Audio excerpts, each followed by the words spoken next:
ನಮಸ್ಕಾರ ಸ್ನೇಹಿತರೆ, ನಾನು ರವಿ. ಸ್ನೇಹಿತರೆ, ಮಹಿಳೆಯರ ಅಭಿವೃದ್ಧಿ, ಮಹಿಳೆಯರ ಬೆಳವಣಿಗೆ, ಮಹಿಳೆಯರ ಸ್ವಾವಲಂಬನೆ, ಮಹಿಳೆಯರ ಸಬಲೀಕರಣ, ಮಹಿಳೆಯರ ಬೆಳವಣಿಗೆ, ಮಹಿಳೆಯರ ಮದುವೆ ಅಂದ್ರೆ ಮಮಕ. ಮಮಕ ಅಂದ್ರೆ ಗೊತ್ತಲ್ವಾ? ಮದುವೆಯ ಮಮತೆಯ ಕರೆಯೋಲೆ, ಮದುವೆಯ ಮಮತೆಯ ಕರೆಯೋಲೆ. ಸ್ನೇಹಿತರೆ, ನಾವೆಲ್ಲರೂ ಕೂಡ ಆತಂಕ ಪಡುವಂತ ವಿಚಾರವನ್ನ ಈ ದಿವಸ ನಿಮ್ ಮುಂದೆ ಇಡ್ತಾ ಹೋಗ್ತೀನಿ. ವಿಚಾರ ಏನು ಅಂತ ಕೇಳ್ತೀರಾ? ವಿಶ್ವಸಂಸ್ಥೆ ಒಂದು ವರದಿಯನ್ನ ಕೊಡುತ್ತೆ. ಆ ವರದಿಯಲ್ಲಿ 39% ಬಾಲ್ಯ ವಿವಾಹಗಳು ಭಾರತದಲ್ಲಿ ಇವತ್ತಿಗೂ ಕೂಡ ತಾಂಡವಾಡ್ತಿದೆ ಅಂತ ಹೇಳ್ತಾ ಹೋಗ್ತಾರೆ. ವಿಶೇಷವಾಗಿ ಕರ್ನಾಟಕ ರಾಜ್ಯದಲ್ಲಿ ಅಂತ ಹೇಳ್ತಾರೆ. ಕರ್ನಾಟಕ ರಾಜ್ಯದಲ್ಲಿ ಬರುವಂತಹ ಹಳ್ಳಿಗಳಲ್ಲಿ ಮತ್ತು ನಗರ ಪ್ರದೇಶದಲ್ಲಿ ಅಂತ ಅಭಿಪ್ರಾಯ ಪಡ್ತಾ ಹೋಗುತ್ತೆ. ಅದರಲ್ಲಿ ಪೋಷಕರ ಪಾತ್ರ ಹೆಚ್ಚಿನದಾಗಿದೆ, ಅತಿರೇಕವಾಗಿದೆ ಅಂತ ಹೇಳ್ತಾರೆ.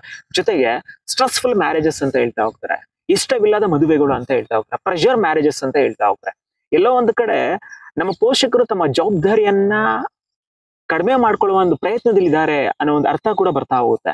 ಪೋಷಕರೇ, ಈ ಸಂದರ್ಭದಲ್ಲಿ ನಾನ್ ನಿಮ್ಗೆ ಒಂದು ಪ್ರಶ್ನೆಯನ್ನ ಕೇಳ್ತೀನಿ. ಈ ಪ್ರಶ್ನೆ ಏನು ಅಂತಂದ್ರೆ, ನೀವೇನಾದ್ರೂ ನಿಮ್ಮ ಮಕ್ಕಳಿಗೆ ಮದ್ವೆಯನ್ನ ಮಾಡೋದೇ ಆದ್ರೆ, ಓಕೆ, ಮಕ್ಳಿಗೆ ಮದ್ವೆ ಮಾಡಿದ್ರ, ಮದ್ವೆ ಆಗಿದೆ, ಮದ್ವೆ ಆಗಿ 4-5 ತಿಂಗಳಲ್ಲಿ ನಿಮ್ಮ ಅಳಿಯ ಅಂದ್ರೆ ನಿಮ್ಮ ಮಗಳ ಗಂಡ ಏನಾದ್ರೂ ಅಕಾಲಿಕ ಮರಣಕ್ಕೆ ಒಳಗಾದ್ರೆ ಅಥವಾ ಆಕಸ್ಮಿಕವಾಗಿ ಮರಣವನ್ನು ಹೊಂದಿದರೆ, ಆ ಸಂದರ್ಭದಲ್ಲಿ ನಿಮ್ಮ ಮಗಳ ನಡೆ ಏನಾಗಿರ್ಬೇಕು, ನಿಮ್ಮ ಮಗಳ ಮುಂದಿನ ಜೀವನ ಏನಾಗಿರ್ಬೇಕು, ನಿಮ್ಮ ಮಗಳ ಸ್ಥಾನಮಾನ ಈ ಸಮಾಜದಲ್ಲಿ ಏನಾಗಿರ್ಬೇಕು, ಅಥವಾ ನಿಮ್ಮ ಮಗಳ ಚಿಂತನೆ ಏನಾಗಿರ್ಬೇಕು, ಅವಳನ್ನ ಈ ಸಮಾಜ ಯಾವ ದೃಷ್ಟಿಯಲ್ಲಿ ನೋಡುತ್ತೆ ಅನ್ನೋದು ಏನಾದ್ರೂ ನಿಮ್ಗೆ ಕಾನ್ಶಿಯಸ್ ಇದೆಯಾ ಪೋಷಕರೇ? ದಯಮಾಡಿ ಈ ವಿಚಾರವಾಗಿ ಸಾಕಷ್ಟು ಚಿಂತನೆಗಳನ್ನ ನೀವು ಮಾಡ್ಲೇಬೇಕಾಗುತ್ತೆ. ಯಾಕಂದ್ರೆ ನೀವೆಲ್ಲರೂ ಹೇಗ್ ಥಿಂಕ್ ಮಾಡ್ತೀರಂದ್ರೆ, ನಿಮ್ಮ ಜವಾಬ್ದಾರಿಯನ್ನ ಕೆಳಗಿಳಿಸ್ಬೇಕು, ನಿಮ್ಮ ಜವಾಬ್ದಾರಿಯನ್ನ ಕಡಿಮೆ ಮಾಡ್ಕೋಬೇಕು. ಪೋಷಕರೇ, ಮದ್ವೆ ಮಾಡೋದು ತಪ್ಪಂತ ಅಲ್ಲ, ಮದ್ವೆ ಮಾಡಿ. ಆದ್ರೆ ಮದ್ವೆ ಮಾಡೋದಕ್ಕಿಂತ ಮುಂಚಿತವಾಗಿ ಒಂದಿಷ್ಟನ್ನ ನೀವು ಚಿಂತನೆ ಮಾಡ್ಲೇಬೇಕಾಗುತ್ತೆ. ಚಿಂತನೆ ಏನಂದ್ರೆ ರೈಟ್ ಎಜುಕೇಶನ್ ಮತ್ತು ರೈಟ್ ಚಾಯ್ಸ್ ಅಂತ ಹೇಳಕ್ ಇಷ್ಟಪಡ್ತೇನೆ. ಓಕೆ, ನಿಮ್ಮ ಮನೆಯಲ್ಲಿ ಹೆಣ್ಮಕ್ಳು ಇದಾರಾ? ನಿಮ್ಮ ಮಗಳೇ ಇದಾರಾ ಅಥವಾ ಬೇರೆ ಹೆಣ್ಮಕ್ಳು ಇದಾರಾ?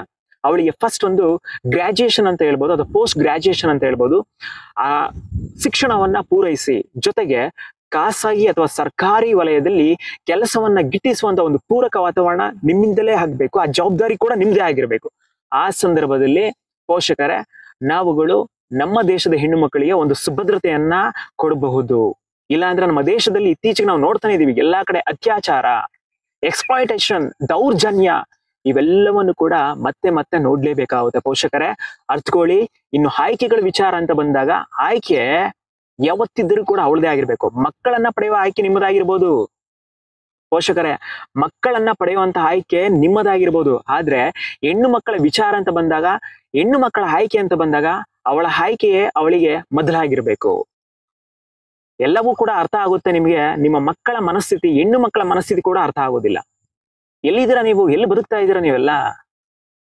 ಭಾರತ ಪ್ರಕಾಶಿಸುತ್ತಿದೆ. ಯಾವ ಕಡೆ ಪ್ರಕಾಶಿಸಿದೆ? ಅತ್ಯಾಚಾರಗಳು ನಡೀತಿದೆ, ಮಹಿಳೆಯರ ದೌರ್ಜನ್ಯ ನಡೀತಾ ಇದೆ, ಮಹಿಳೆಯರ ಹ್ಯಾಂಗ್ ಓವರ್ ಅಂತ ಹೇಳ್ತಾ ಹೋಗ್ತಾರೆ, ಆತ್ಮಹತ್ಯೆಗಳು ಅಂತ ಹೇಳ್ತಾರೆ.